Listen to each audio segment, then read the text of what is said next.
Welcome to Trick or Treat Week of the NFL. Before we get to my picks this week, last week I was 3-2, but in the past 2 weeks I was 8-2-1, which brings my overall record to 18-21-2. So let's get things started this week. For my first pick, I like the Broncos -4 over the Chargers. With the rediscovered running game of the Broncos, I look for them to keep things on the ground against the Chargers this week. And this will wear out the front seven of the Chargers. And with Simeon back for his third straight game, I look for him to do much better than he did 2 weeks ago when he was coming off an injured soldier. And I think he'll target Sanders and Thomas for play action passes down the field. And on defense, I look for them to rattle Phillip Rivers all game, and he'll be it without his top rookie tight end Henry in this game, which will cause him to hold the ball for long, and Miller and the boys will feast on Rivers on this Sunday afternoon. For my next pick, I like the Raiders +2.5 over the Bucks. Yes, I know the Raiders are playing a second straight game on the road, but what you don't know is they spent all week in Florida, so that won't come into play. The Bucks last week gave up 6 sacks against a weak 49ers D-line.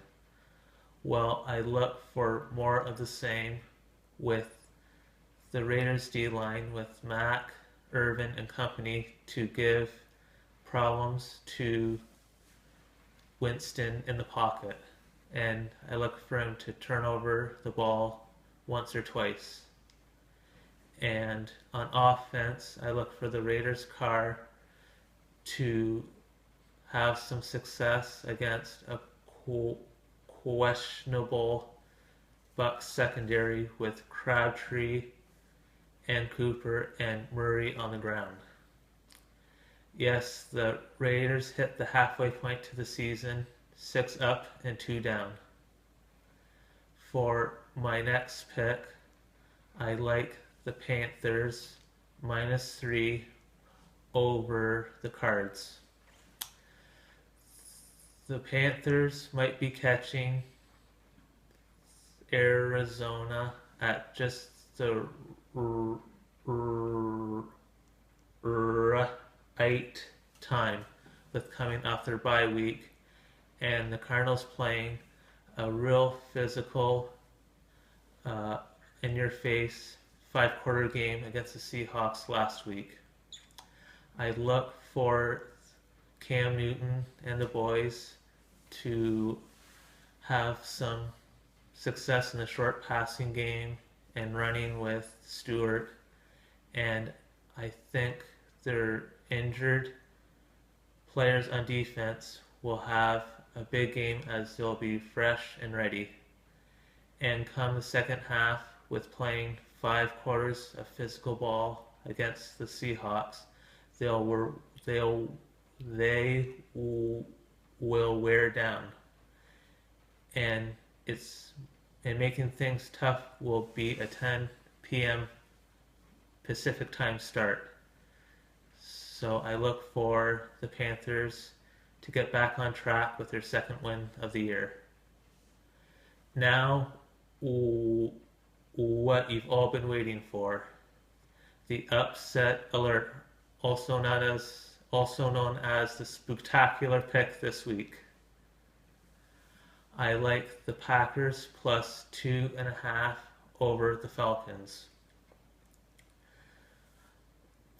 Aaron Rodgers and the boys got back on track in the passing game last week against the Bears. I know it was the Bears, but the Falcons on defense aren't much better. So I look for Mr. Rodgers to have lots of time in the pocket to deliver the ball to his receivers and some of his backs to take some pressure off. And on defense, I think their front seven will give some problems to Matt Ryan.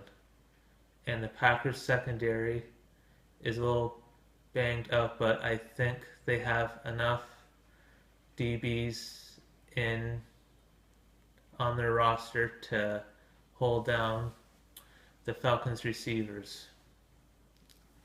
And the Falcons gave up a 17-point lead so last week against the Chargers, so I think they'll have trouble with Rodgers and company. So for a quick review, here are my picks for Week 8, spectacular week of the NFL. Mwahaha.